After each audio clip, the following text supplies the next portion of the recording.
Hey y'all, it's V Lee here. Today I have Marc Griner, a Keller Williams real estate agent turned real estate investor. So, realtors, real estate agents, this episode is for you.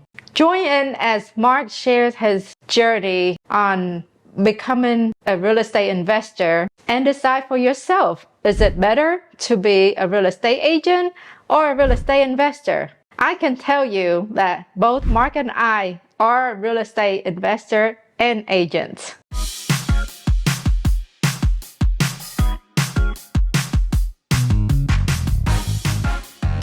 Hey Marc, how are you today? I'm doing awesome. Can you give the audience a quick introductions? So I'm Marc Griner, born and raised here in the Houston area. I've been in real estate, helping people buy and sell real estate since 2011. It's me, an assistant, and one showing assistant. I started focusing more on the investment side, keeping my eye on it since probably 2015-16, but really started focusing on it the last 2 years. And then I just recently bought a franchise for Homevestors in January of last year. So that's kind of where I am on the business aspect. On the personal aspect, I'm a father of 3 kids, 2 girls, 1 boy, 3 fur babies, and a beautiful wife. Oh, fur babies too. Who don't have them these days? Yeah, exactly. Except for me. They keep us happy. Okay, so when I first met you, Marc, you, in my opinion, I still remember that moment when you first came into our meeting and you were this hotshot Keller Williams real estate agent. Do you recall that? I don't know about a hot shot, but I do remember the first time that we met. Yes.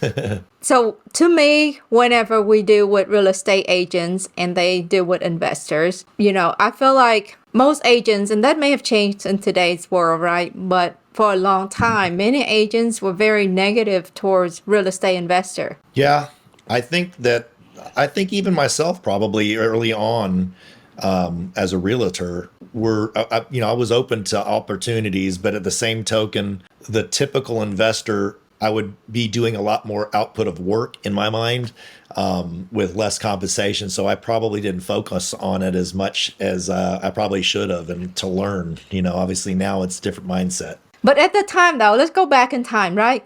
At the time when you were a Keller Williams agent, did you own any real estate then? Not other than my own personal residence. I'd done a couple of small remodel flip opportunities just from opportunities that had come my way, but I didn't own any other real estate other than my personal home. So you didn't own any property. Why was that? I didn't have the mindset or the understanding of how I guess how easy it could be, honestly. Easy. I'm not sure if that's the right word. Maybe simple, not easy. It's very basic fundamentals to do it. Obviously you have to do the actions to make it happen. Okay, so I'm picking on you, right? Because I'm not Yep. saying you represent all the real estate, the Keller Williams agents or the hotshot agents out there, but real estate agents, they involve in transactions every day. Right. You take clients, you work so hard for your money, your commission. Correct. But I still want to go in a little bit deeper of like, you see people buying and selling property, and you probably sometimes you can see how much money they make too from selling the property. But what Oh, for was sure. it that really held you back from even considering buying property, at a scale? I think it really does get back to belief. Obviously I understand all the different facets, even early on, how the transaction works as far as, helping somebody purchase a property or sell a property. And I actually did help a lot of investors later on in my career, or more recently in my career. And seeing those things happen, then those beliefs start happening. Even when you see it, if you're not really have the right frame of mind, or you're not really kind of picking up on it, then I think that it's just kind of there. So when I finally see something happening and I get an example of it, then you start believing it. I'm like, wait, I can do this too. And that's really where it starts out fundamentally, just where I can believe in myself being able to do it, and then really just making some personal goals. And then that's kind of where it brought me to here, just multiple steps. How long were you a real estate agent? Since 2011. Okay, so it's been quite some time. How many transactions you think you were involved in? I don't know the number of transactions on volume. We were the last few years we've been averaging between 15 and 20 million in volume sales for the team for me. Yeah, so you were fairly successful then Yep. Yep. We're in making good your real income. estate world, your agency world. Yeah, it was great income, even though I'm self-employed. I'm an agent, and it's my own business essentially. It still was like a job, and I still love what I do, and I still do help people buy and sell real estate. At the same token, my goals in life are really focused on being able to grow wealth. Being self-employed for so long, a retirement plan is not as easy as when you're with a corporation. So I needed to look at some other avenues to be able to grow that wealth and my retirement and stuff like that. So I know real estate. I was like, well, that's pretty obvious where I need to go that path. And that's kind of what brought me to here. So did something happen that caused you to say, I need to look into investing? I don't know if I'd go down this path, but more on the personal side, I've had some. In 2013, I was diagnosed with colon cancer. So just realities of life and just mortality and all that, really made me think about, my family and, legacy and things like that. So that was one of, I think, the starting points where I started kind of figuring out I need to make a plan, and that's kind of where I think it started. And then putting myself around certain people and, learning from them. And that's, I think those are a couple things that led me in that direction. But you okay now? I am. I'm cancer free. Thank you, Lord. So, Thank yeah. you.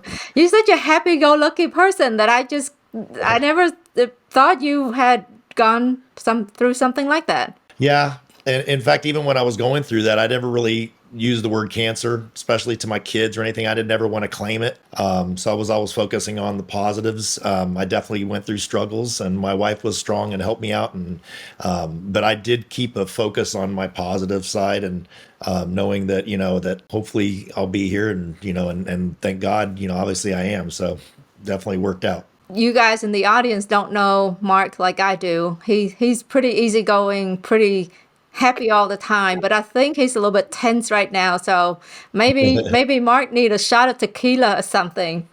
Yeah, I am pretty silly most of the time for sure.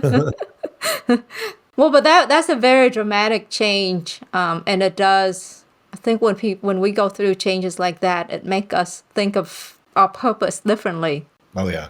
right? And also not take certain things serious. Going back to being silly, I am silly. I work hard, but when I play, I like to be carefree and funny, and I really just enjoy every moment, especially with people that I enjoy being around, or friends and family and stuff like that. So yeah, I think that's one of the perspectives I gained from it. So something I want to ask is, when you were an agent at that time, and whenever you help your buyer, and you had to deal with an investor seller, what was your mindset then? And then has that changed now? Oh, for sure.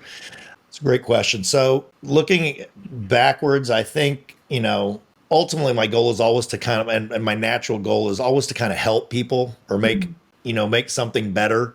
So at the time, I was really inwardly just focusing on their goals. I didn't internalize how that could transition to me. I mean, I didn't have a huge amount of experience with investors. I mean, I definitely did more in the recent years. In the beginning, I didn't have as much exposure to it, probably because I didn't attract those investors just from what I was doing to gain business.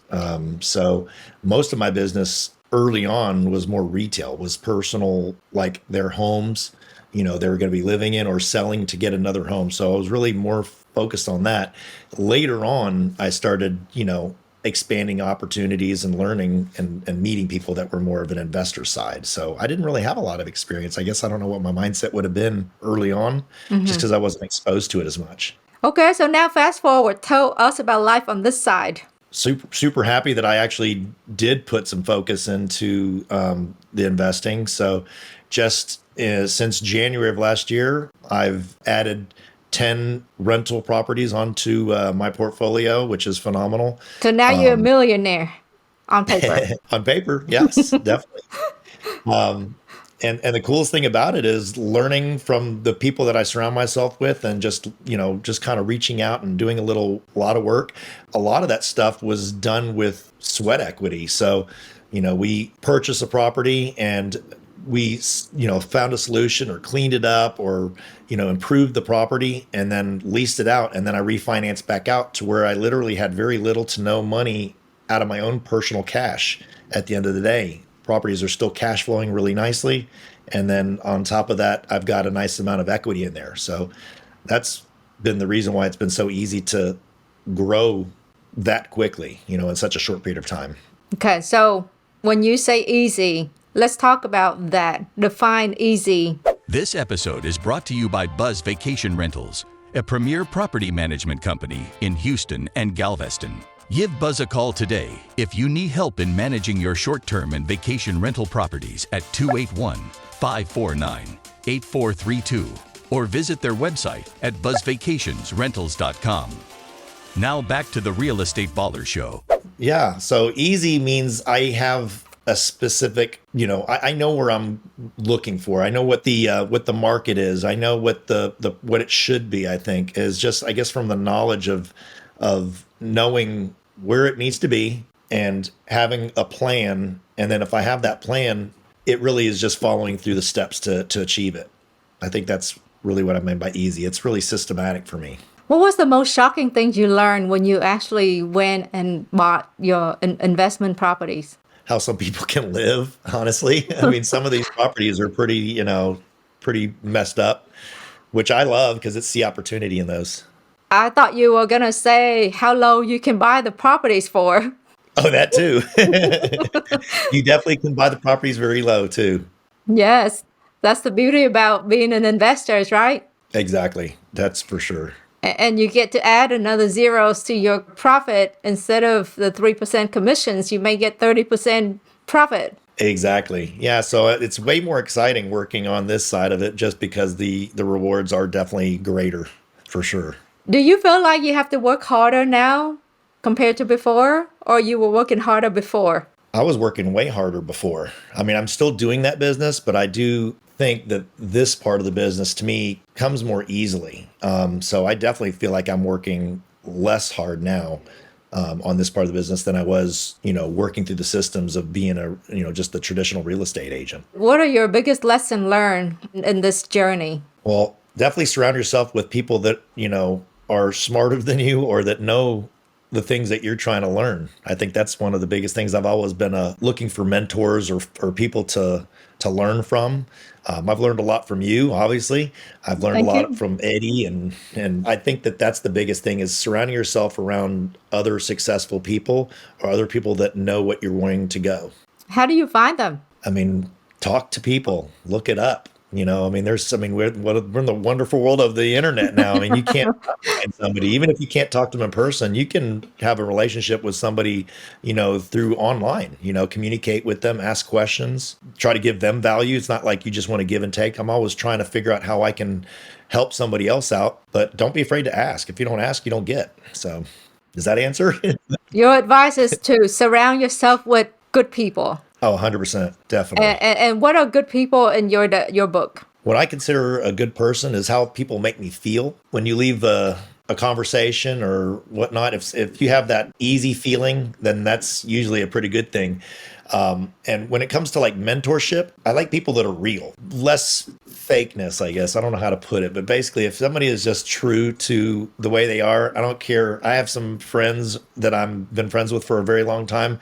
Their personality might rub somebody the wrong way, but they're so true to who they are. And I love it. Obviously, as long as they're adding value, to me and I'm adding value to them, I think that's a wonderful thing. So for a listener who's been listening to you so far, going from your journey of being a real estate agent to an investor, they think it's easy. Everybody now gonna want to go buy properties, but yeah, I'm sure it wasn't easy.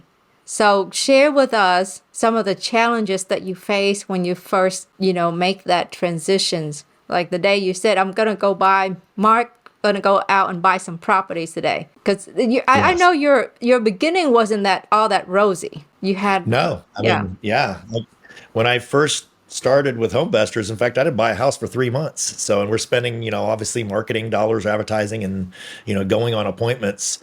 My funnel was not full. So I did have belief in the process, and I just kept with the process. And then obviously then we start seeing success. The challenges are, I think, just people taking action and just keeping consistency. It's just like going to the gym and working out. You can't go work out one time really, really hard and then you're going to be fit. You got to go consistently. And I think that's the same thing with any business, including investing or any other thing that you have to generate lead opportunities. So either find a way to get the leads, go to the appointments, meet with people, or find leads yourself. And there's so many different ways to do that. So that, what I think, is action is the most difficult thing that I see people don't do. They'll, get stuck overthinking everything, as opposed to just, and I don't say fake it till I make it, but I just do something, and I know that I'm not going to be perfect at it, but it's way better to do something and be 80-90% and then have some movement in that right direction. And then you learn as you go, because you don't know some of the things that you're going to encounter until you do it. So for the first 3 months you didn't buy a house, that means you had probably 50 no's, 20 to 50 no's, like people telling you, Exactly. I'm not selling you my house at that price. You kidding That's me? right. You robbing me? Yes, that's for sure. How did it make you feel? If you enjoyed this episode so far, do hit that like and subscribe button now so that we can keep giving you tips on real estate investing.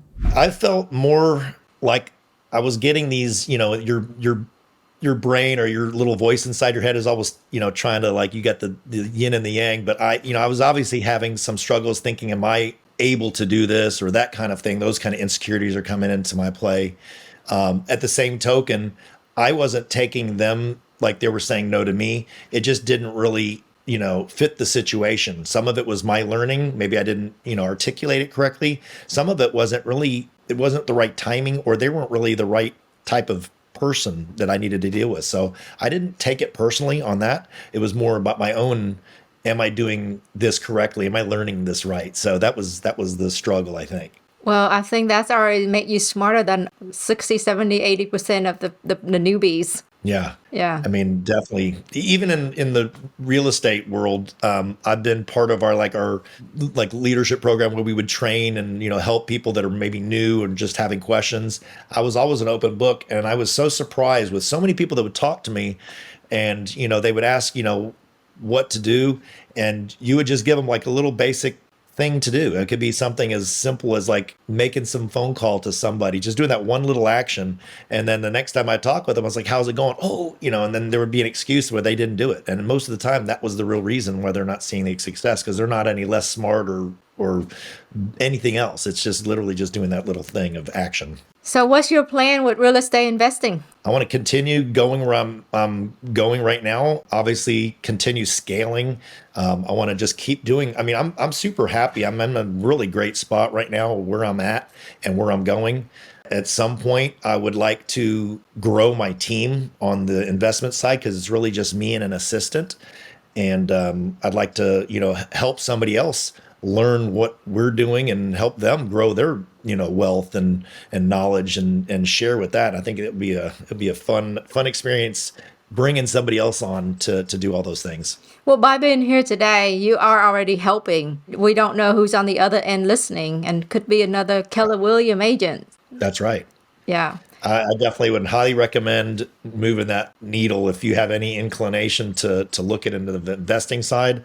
I think that we're in store for some real big opportunities here as we go. Yeah, I think for me, thinking back, when I got into real estate, I thought I have to have a lot of money to get started, right? But I think you and I both learned that if you find the right deal, the money is there. Yeah.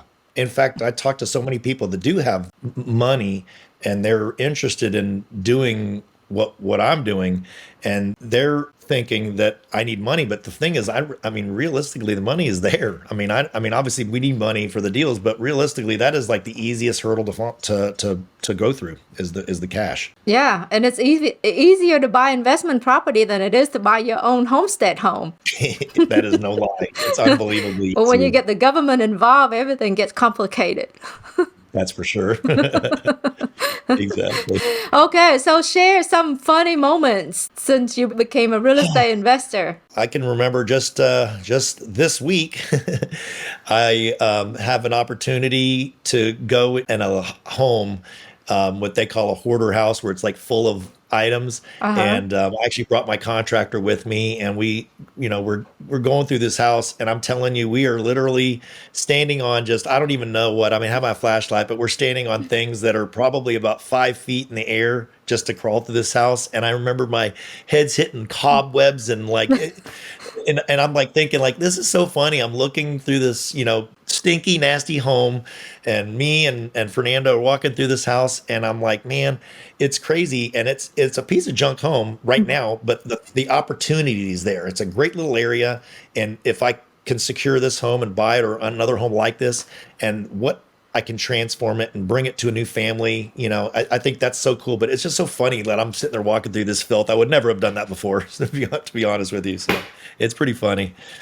Yeah, so being an agent, I mean, you dress nice to impress and you show up at the house and it's somewhat nice, right? Oh yeah. And here you are being a real estate investor, or if you go on your buy appointment, you shouldn't be in a suit, in my opinion. Yeah, that was a huge change because I definitely wore at least a jacket or a tie Yeah, because I did work with a lot of like higher end property prices. yeah. And now, I mean, I'm super comfortable in shorts and a polo, and I love it. It's very it's freeing. I love that part of it, It's a and I'm really totally, just there for people. yeah, it's totally different setup, right? Totally. No dog and pony show. I'm just literally going in and I'm asking questions and just listening to them. And then they tell me everything. And then I give my best shot. And that's how easy it is. I say simple it is. It's not easy because it's hard to, even on a home that, is like I'm telling you, full of stuff and it's, needs everything. That seller or homeowner still thinks the value is going to probably be higher than, what it really is anyway. So definitely it's interesting. So we do get those tire kickers or the people with unrealistic expectations, what I call, right? Oh yeah. Oh yeah. People always ask me, they hear like, because last year I bought 21 homes Uh-huh. and they're like, wow, that's a lot of homes. They think that I literally got 21 appointments and then went in there and just signed the contract with 21 sellers. I'm like, oh, it's not that easy. I wish it was that easy, but no, it's hundreds of appointments to get to that 21, purchases last year. Yeah, I mean, if just for quick math, if you a good closure, it's one out of every five appointments. But if you average, it's one out of every 8 appointments. So 21 homes time, that's 160 to 200 appointments that you went on. Exactly. So it's simple if you have the right guidance, but it's never easy. Yes. Yeah. Totally agree. You have another by appointment story that you want to share? Yeah. One that I just closed on, I want to say 2-3 weeks ago. I went on to the initial appointment probably 4 months ago, 3 months. It was probably 4 months ago. It was a home out in Pearland. It was on an acre property. Really, actually, very nice home. A little dated, but like I'm talking immaculate clean. The owner was an 87-year-old, super sweet little lady, and just going through a lot of stuff in her life. Her husband was in a home with dementia. And when I went there, my goal is just really just go in there and kind of see where they're at and what their needs are. And we talked about the home like maybe a minute or two. And then I was there over 2 hours and just talking about life and just I had some really cool stories with her.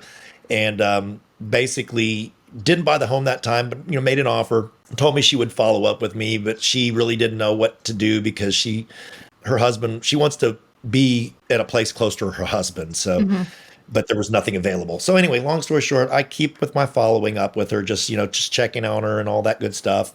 And one of the other, Shauna, who's also a home investor franchisee here at our office, literally went to her house because she knows the neighbor, was saying that she wants to sell the house as a realtor because Shauna's a realtor, and basically told her that she can do a few minor things and then she can sell it for X. And she's like, no, I already have it sold. She was telling me she already had it sold to me, which is so. Well, I found this out later because with communication, she ended up selling the home to me, and you know, the whole thing was, and she's like a raving fan afterwards. Like she literally wrote me a letter. She, you know, Oh, talks all nicely, and she knows that she could have gotten $100,000 difference yeah. from the retail side, more than $100,000 difference on the retail side if she just done a couple minor things. She just didn't want to go through it. She didn't want the trouble. She really didn't need the money. It was more about convenience.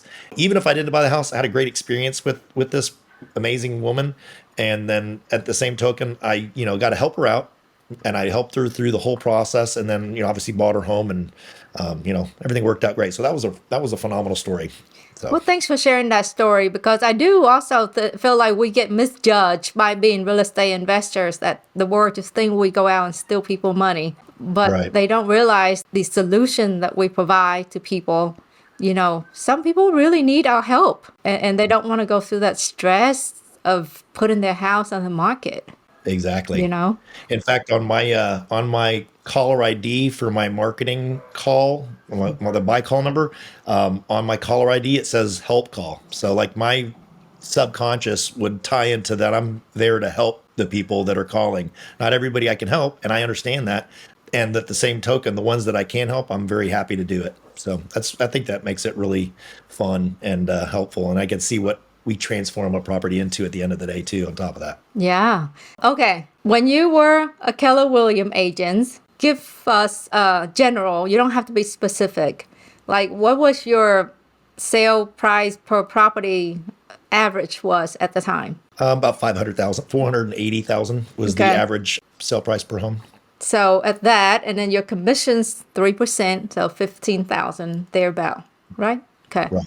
Now, investor, and we're not talking about the one you hold and you're gonna, you know, exponentially capture the appreciations, but we'll just talk about your typical flip deal. Right. What do they typically look like?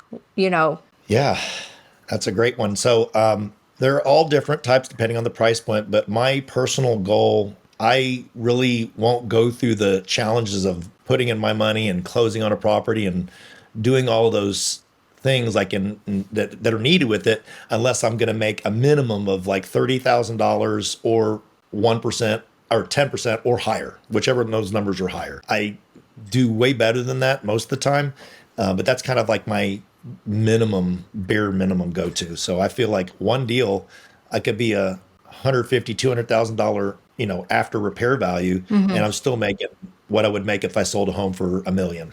Right. And then the time it took for you to sell the other homes, right? Versus the Oh time that yeah, you can be in and out on a deal here on the investing no, side. exactly. I think they may be about the same, but maybe even faster when you're an investor, don't you think? Oh, for sure. I Yeah. mean, it definitely is. I mean, there's definitely a, you know, and it really just depends on, you know, if we're doing like a, you know, to the studs remodel or if it's just, you know, cosmetic remodel. So, but definitely the average time from me to lead to sell is faster than meeting with opportunity to selling and closing and getting paid for sure, and more Yes. money. And on the other side, in your previous life, your client was the boss. Now you are the boss of the deal. Exactly. I love that. Not that you put that out. I mean, not that I like to be the boss, but I do. It's just a different piece of thought or a piece of mind when I go in there because I'm in control. I don't like abuse or anything like that. At the same token, it goes back to I just do my best foot forward, and if it helps somebody out, great. If it doesn't, great. I move on to the next one. So it really is. To me, I like it a lot better. Yeah, the word, I say the boss, but the word that I wanted to use is what you use, be in control, right? Because Yes. sometimes you list a house for your clients or take a buyer and it's a good deal and you tell them it's a good deal and they should take it. But they've been stuck in their own way and say, no, I'm Oh, not taking it, right? exactly. And here, I mean, you have to respect their decision versus, Oh, yeah. exactly. I Okay, mean, well, especially, this is a fun yeah, talk. Go ahead. yeah, thank you. I was just gonna say, even when I'm selling like a home that I'm done a flip on, it might not, the market might not meet where I was thinking, Hmm. which, you know, as the market's shifting right now, there's gonna be times where, you know, the number where I was trying to get, maybe it's not there, Hmm. but I will price it where it needs to be so I know what's going to sell, even if it's not going to net me as much, because I'm not going to sit there and hold on to it. A normal seller would be like, no, I need to get this sold for this much, no matter what the market is. And that's just not the way it works. So. Yep. So yes, it has been a fun talk. So here's how we're going to wrap up. What is something that people might be surprised to learn about you? I mean, you already said it. I'm very funny. I mean, I'm like right now. You probably can't I don't tell. know. We're seeing it right now, Mark.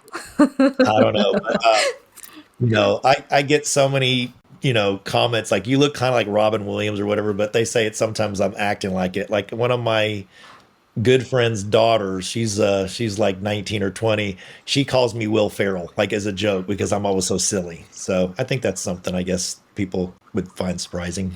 In the professional world anyway. And now that you said it, I can see the resemblance with, Robin Williams. Yeah, I've been told that. Okay, so how does the audience get in touch with you? They can follow me on social media or connect with me on social media on Facebook. I'm just under Marc Griner with Mark with a C. I've got my website for the real estate side, the Griner Group, TheGrinerGroup.com. But yeah, I mean, just reach out to me. I'm available, and if anybody has questions, I'm a big sharer, and I love to help and help people grow. And if I can add some value, that'd be awesome. If you enjoyed this episode, you should watch How to Wholesale Your First Deal with No Money and No Experience. And by the way, don't forget to hit that subscribe button and give us a thumb up. Thank you for watching. See you in the next video.